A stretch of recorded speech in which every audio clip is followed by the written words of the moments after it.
सातारा तालुक्यातील जिहे गावचे ज्येष्ठ आणि आदरणीय व्यक्तिमत्व स्वर्गीय मधुकर आनंदराव भोईटे यांच्या 10व्या पुण्यतिथीनिमित्त गावात भक्तिमय वातावरणात कीर्तनाचा कार्यक्रम आयोजित करण्यात आला। गेली 10 वर्षे त्यांच्या पुण्यतिथीनिमित्त दरवर्षी कीर्तनाचे आयोजन करून त्यांना विनम्र अभिवादन करण्यात येते। स्वर्गीय मधुकर आनंदराव भोईटे यांचा जीवन प्रवास अतिशय कष्टमय आणि खडतर होता।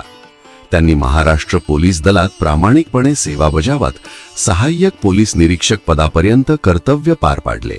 या प्रवासात त्यांनी प्रामाणिकपणा, कष्ट आणि उत्तम संस्कार यांची शिकवण आपल्या कुटुंबाला दिली आणि हीच मूल्ये त्यांच्या कुटुंबात आजही परंपरेने जपली जात आहेत। त्यांची मुले आनंदराव मधुकर भोईटे, कैलास मधुकर भोईटे आणि सुदर्शन मधुकर भोईटे हे त्यांच्या वडिलांच्या संस्कारांमुळेच तिन्ही मुलांनी देशसेवेचा मार्ग स्वीकारला। कष्टातून उभा राहिलेला त्यांचा जीवन प्रवास आणि देशसेवेची परंपरा जपणारे त्यांचे कुटुंब आजही गावासाठी प्रेरणादायी ठरत आहे।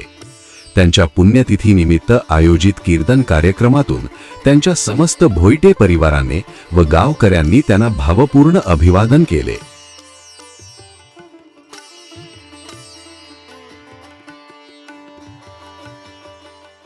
त्या निमित्तानं आपण या ठिकाणी जमलेलो आहोत। माय बाप हो, तुम्हाला सगळ्यांना माहिती आहे, आज आमच्या बापूजींची 10वं पुण्यस्मरण आहे।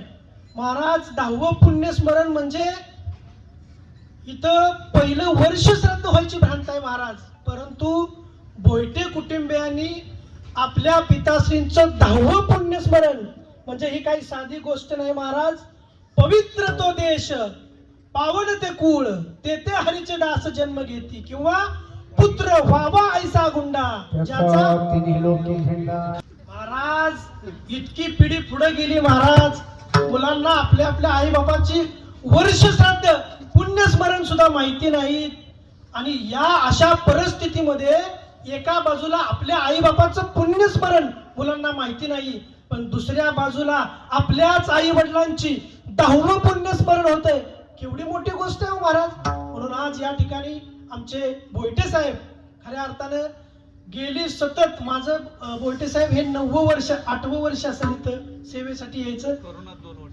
कोरोनामध्ये 2 वर्ष नव्हतं, पण दुसऱ्या पुण्यस्मरणापासून मी साहेब या कार्यक्रमासाठी येतोय।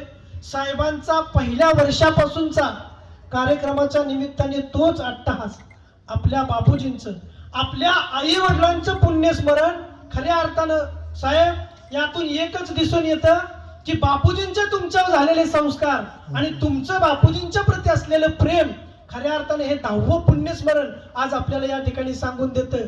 बापूजींचं जर कार्य बघितलं, अतिशय खडतर प्रवास महाराज, अतिशय खडतर प्रवास। आमच्या सौरभ दादांनी सांगितलं मला की मुंबईला नोकरीसाठी गेले, सुरुवातीला अशीच कामं केली, साधी कामं केली, पण स्वतःच्या बळावर महाराज सैन्यामध्ये भरती झाले, स्वतः सैन्यामध्ये भरती झाले, पण अख्ख्या कुळाचा उद्धार केला बापूजींनी। अतिशय कष्टात दिवस काढले आणि महाराज आता त्यांच्या या संसाररूपी वेलीवर फुललेली ही 3 फुलं आमचे भोईटे साहेब आहेत, त्यांचे दुसरे बंधू, हे सगळे मिलिटरी आणि पोलीस मध्ये काम करणारी माणसं आहेत। म्हणजे तसं बघितलं तर वारकरी संप्रदाय आणि पोलीस हे क्षेत्र थोडंसं वेगवेगळं आहे, परंतु सतत वारकरी संप्रदायाबद्दल अतिशय तळमळ असणारं हे आमचं भोईटे कुटुंब।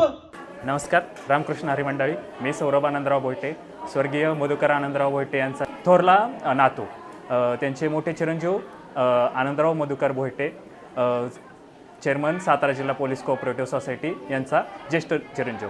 त्यासोबत बाबूजींचे 4 अपत्य आहेत, त्यातले 3 मुलं आहेत आणि 1 कन्या आहे। सर्वात पहिले आनंदराव मधुकर भोईटे, त्यानंतर द्वितीय आहेत कैलास मधुकर भोईटे, तृतीय आहेत सुदर्शन मधुकर भोईटे आणि कन्येचं नाव आहे पौर्णिमा सकपाळ। तर सर्वप्रथम मी त्यांच्या प्रथम चिरंजीवांची माहिती देतो।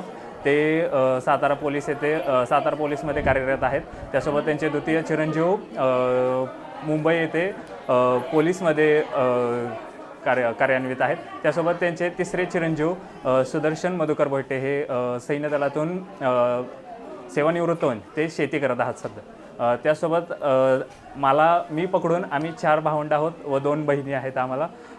बाबूजींच्या विषयी माहिती द्यायचं म्हणलं तर बाबूजींनी अतिशय हालाकीच्या कष्टातून झे येथून मुंबई येथे जाऊन महाराष्ट्र पोलीस दलामध्ये ते सहाय्यक पोलीस निरीक्षक पदापर्यंत पोहोचले.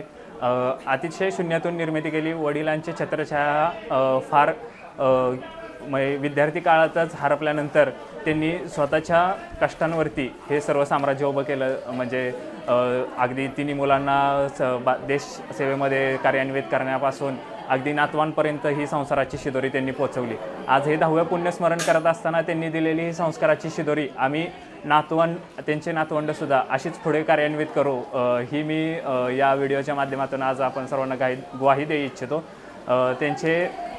त्यांनी जी देश धर्म आणि कार्य करण्याची जी आम्हाला म्हणजे संधी दिली किंवा जे संस्कार दिले ती शिदोरी आम्ही दान धर्म आणि शौर्य याच माध्यमातून आम्ही पुढे नेत आहोत. मी समाजसेवेमध्ये कार्य करतो. माझ्यानंतरचा जो भाऊ आहे पारस सुदर्शन भोईटे तो नुकताच 18 वर्षे देशसेवेमध्ये गेलेला आहे आणि त्यांनी त्याचे देशसेवेमध्ये वयाचे काही काळ म्हणजे 18 वर्षी भरती होऊन आता तो 21 वर्ष 2 वर्षाची सेवा त्याची देशसेवेमध्ये घालवली. मी समाजसेवेमध्ये आणि इथून पुढचे जे 2 येणारे आहेत ज्यांचे नातू आहेत वरद कैलास भोईटे व मानस सुदर्शन भोईटे यांची सुद्धा तीच इच्छा आहे की त्यांच्या हातून देशसेवा घडावी, धर्माचं कार्य व्हावं आणि हीच संस्काराची शिदोरी आम्ही पुढे नेत आहोत.